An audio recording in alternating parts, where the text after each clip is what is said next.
Hello, this is Aaron, your local real estate agent in Northern California. Today I have some interesting news for you. Governor Newsom provides $94 million for infill housing projects and signs an executive order to streamline development.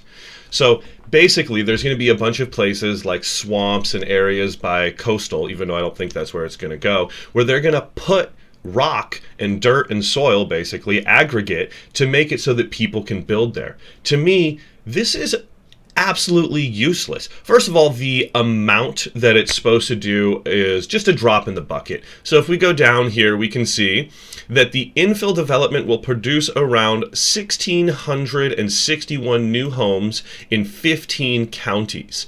So, okay, cool, 1,600 new homes. How many houses do we need here? If we go to Wikipedia and look at California housing shortage, since about 1970, California has been experiencing an extended and increasing housing shortage, such that by 2018, California ranked 49th among the 50 states in the United States in terms of housing units per residence. That's absolutely terrible. Does it sound like 1,600 homes is going to undo 54 years of mismanagement now? I don't think so. This is just cosmetic. It's a band-aid on the problem. It's not even going to do anything. Okay, the shortage has been estimated to be 3 to 4 million housing units. That's amazing. Experts said that California needs to double its current rate of production, 85,000 units a year, to keep up with expected population growth and prevent prices from further increasing, and needs to quadruple the current rate of housing production over the next 7 years in order for prices and rents to decline. Wow. Okay, so basically, Newsom says, yeah, we'll build 1,600 homes in infill areas. And I also just want to point out that California is earthquake country. Generally, you don't want to build on infill in earthquake country. If you don't know, San Francisco, it had a lot of issues where after the great earthquake of 1906, there was a lot of rubble, and what did they do? They just pushed it right into the bay. So a lot of houses down there are built on infill. And I'll tell you what, you don't want to buy those houses. When the next earthquake comes, there's a high likelihood that those are houses that are going to go straight into the drink or crumble to the ground. So there's a bunch of different ways in which you could increase land in California. Should I also mention that California is, I believe, the third largest state in the nation after Alaska and Texas? Might want to fact check me on that, but I'm pretty sure that's correct. Regardless, this is not Maine. This is not Rhode Island. This is a huge state, California, and we have land all over.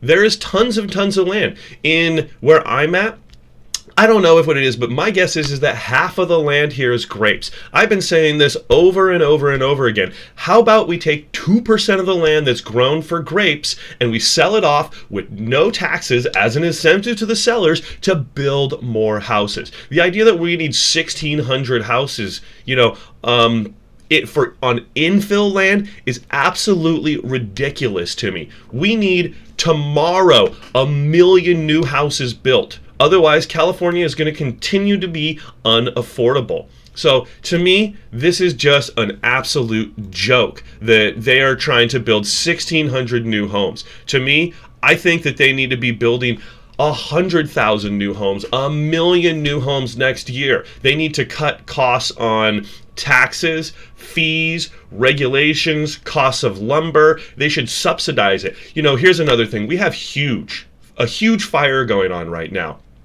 I believe it's one of the largest in California state history, yet our logging industry is abysmal. Here's just a little idea. How about we properly manage and log California forests, and then we can build houses with that? I'm not anti-forest. I'm not trying to get rid of forests. I love forests. I go hiking all the time. But I keep using this just as a random percentage. How about 2%? Maybe we could allocate 2% for new homes instead of building them on infill. And I tell you what's going to happen. These aren't going to be luxury homes. Okay, these are going to be low-income housing homes. That's going to be these 1,660 new homes. So what have we done? We've taken a bunch of people who can't really afford homes, and we've stuck them in the worst place that is most likely to crumble down and kill them in the next earthquake. To me, this is atrocious. So get out there in California, make some noise, start protesting, do something. We gotta change this, because to me, I'm in awe that this is what's actually happening. You know, Newsom had done a 30 million for homeless, and now it's another 95 million for that. Our budget is $450 billion. Get serious about it. How about we allocate $20 billion? I am not a fan of debts, but maybe we should take out a $20 billion loan and build a bunch of houses, because there's been 50 companies that have left California in just the last few years. How much tax revenue has that sucked out of the city? You know, I'm not a financial analyst for the government, but at some point you've got to start making decisions that are going to help the people of California. All right, so this has been today's news, and as always, if you would like, my contact information is below, and feel free to reach out with any questions or comments. Thank you much. Bye.